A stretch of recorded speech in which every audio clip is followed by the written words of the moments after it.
covering South Bend, Elkhart, and all of Michiana. This is ABC 57 News at 6.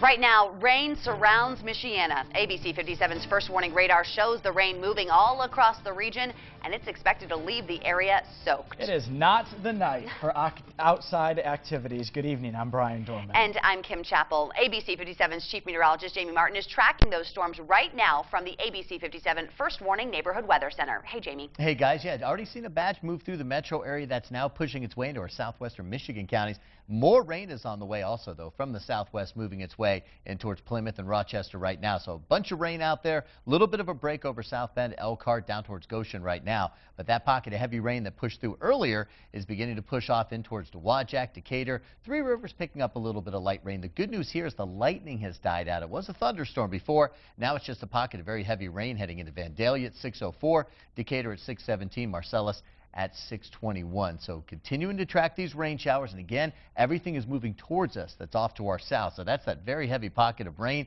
with some embedded thunderstorms moving to Lafayette right now and heading its way into our southern counties here over the next couple of hours. So more rain will continue as you head out the door this evening. 68 degrees in Warsaw right now. Just a little bit cooler, 66 degrees in South Bend, and we will see the chance of these showers continuing off and on as we head through the next couple of hours with your hour-by-hour forecast. So chance of scattered showers and thunderstorms staying with us all the way through 10 p.m., and those temperatures will remain mainly in the upper 60s and lower 70s. We'll keep tracking and have more details on a big cool down for the weekend coming up in just a few minutes. Kim? All new tonight at 6, we've uncovered several new developments in the case of a missing Michigan City woman.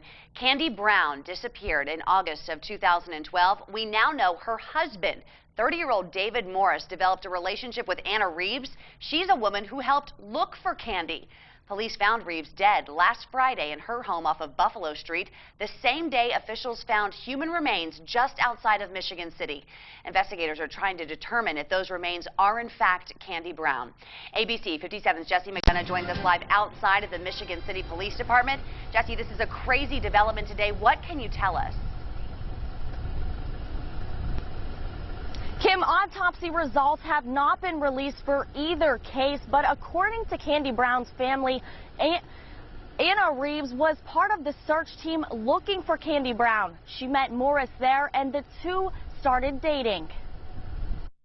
15, 16 days afterwards, they decided they were a couple. Candy Brown's uncle, Rick Brown, says he was angry when 16 days after his niece disappeared, her husband, David Morris, started a relationship with this woman, 30-year-old Anna Reeves. I mean, my wife was missing. Having another relationship would be the farthest thing on my mind.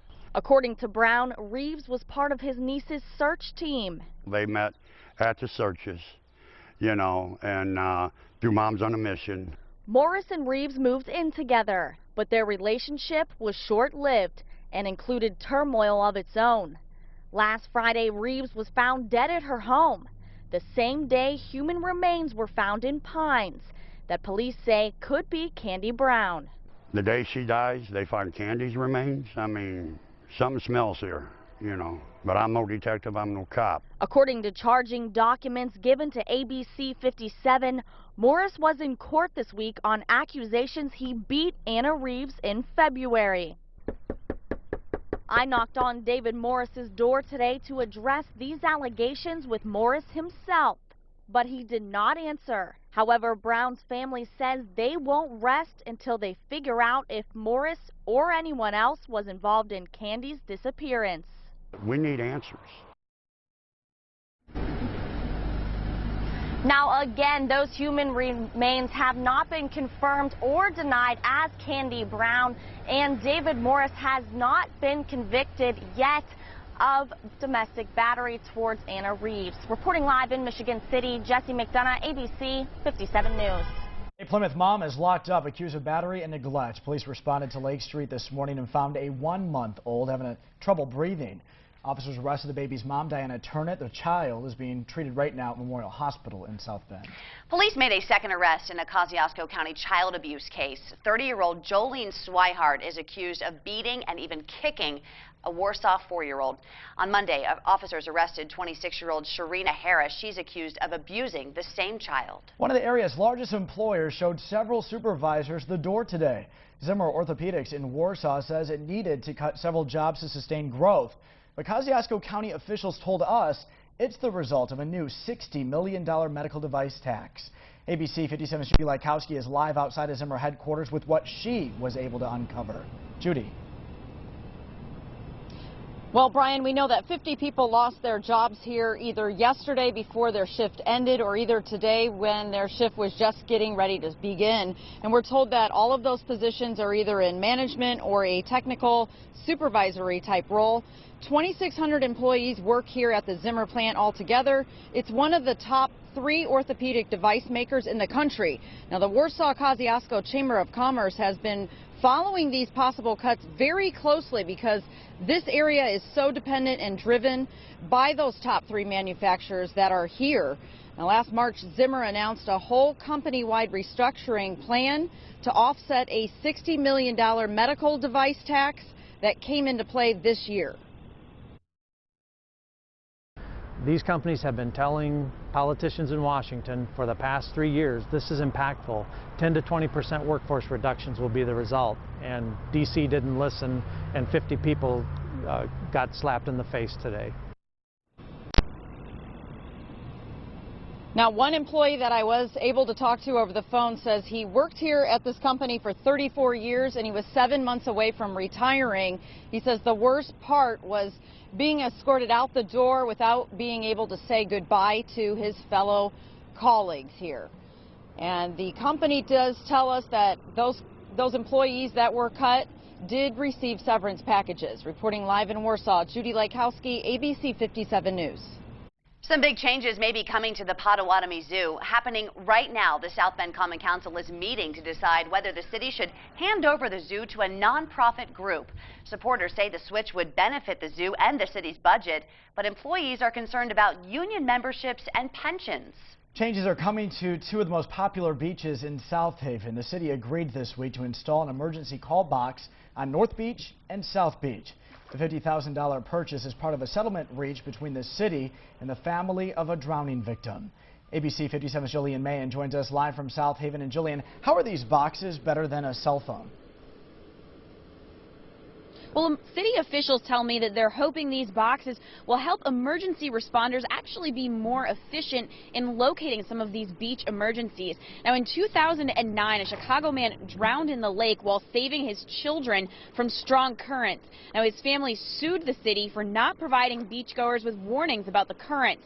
One tenant of the settlement is that the new emergency boxes will be installed on North and South Beach. And another tenant of the settlement is a better system for alerting swimmers about currents. We'll be doing beach flags, which will notify the public about the potential dangers associated with the water.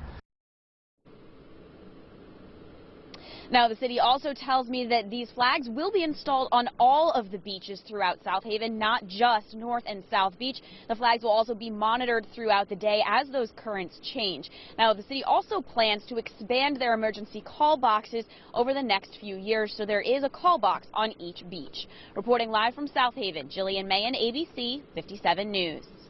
A detective with the Berrien County Sheriff's Department faces OWI charges. Police arrested him Saturday in St. Joseph Township. Blood test shows he was twice the legal limit. Police won't release his name until he's arraigned next week. Officials told us today the case will likely be moved out of Berrien County because he's worked with the prosecutor several times. Police arrested a Bristol man for stealing a collectible Corvette. The problem now? Officers say that he won't say where he put it. ABC 57's Jason Aubrey joins us live from Napanee. Jason's been working on this story all day. And Jason, according to police, the owner of the Corvette says, hey, I'm just a victim of a scam, right?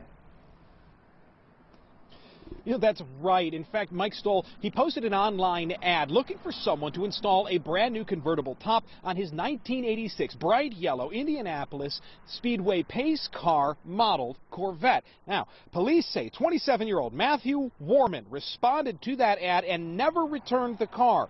Warman has had a history of run-ins with the law in Elkhart County. He was arrested for stealing about 7 years ago and more recently for probation violations. Now, the owner of the missing car says Warman had him fooled from the start.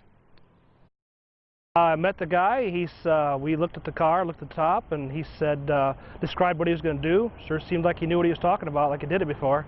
And the victim thought that he could trust this guy, and turned out that he was going to scam him from the beginning, it appears. Now, the owner tells me there are very few of this model this year that color Corvettes, so it should be pretty easy to spot. The big fear tonight is what happens if the people responsible chopped it up and sold it off for parts. Now, if you have any information about where this car is or what happened to it, please contact the Bristol Police Department. The owner is also offering a reward. Reporting live from Napanee, Jason Aubrey, ABC 57 News. Today, an Indy race car driver visited with kids at Memorial Children's Hospital. Driver Charlie Kimball is the first type 1 diabetic in the series. As drivers get ready for the Indy 500, he talked with kids about the race, driving cars, and racing in general. And I've been to the speed. Okay, I was working, but it's a little different years ago. And then a couple of years ago became, well, I was McQueen. He just likes cars. Just like cars in that's the little version. Aww. And there's a card for you to hold itself on the ceiling. You Signed autographs for the kids and gave them each a Matchbox car. A serious crash in Mishawaka tied up traffic this afternoon. It happened just before 2, where Main Street turns into Gumwood. There, medics took 2 people to the hospital with what appeared to be significant injuries. Police are investigating. A South Bend intersection is now safer for pedestrians. This is the new signal on Twickenham Drive near Vanis. The light changes when a pedestrian pushes the button or one is detected, so traffic should flow normally if no one's there to cross.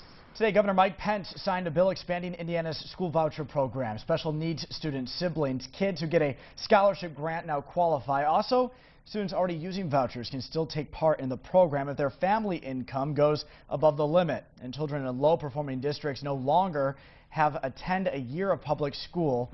Middlebury Senator Carlin Yoder co-sponsored the bill. Well, our big story tonight is, of course, the weather. Our chief meteorologist, Jamie Martin, tracking some rain coming in right now. Yeah, we wanted to get rid of the pollen, but the rain's going to get a little heavy at times as we continue through the next half hour to hour, especially across our southern counties up towards Rochester, Kewanna, over to Winnemac. Yep, Kewanna. Right now we're seeing those rain showers and heavier pockets of rain heading in towards Rochester at 627. We'll continue to track more of this rain as it moves across Michiana coming up. Plus, it's a story that you will only see on ABC 57 News. He made history on the mountains at Yosemite National Park. Now, he's inspiring people right here in Michiana. And new information tonight on a troubled Indianapolis cop, why he won't be getting out of jail anytime soon. And all stitched up, Skylar Diggins gets a not-so-friendly welcome to the WNBA.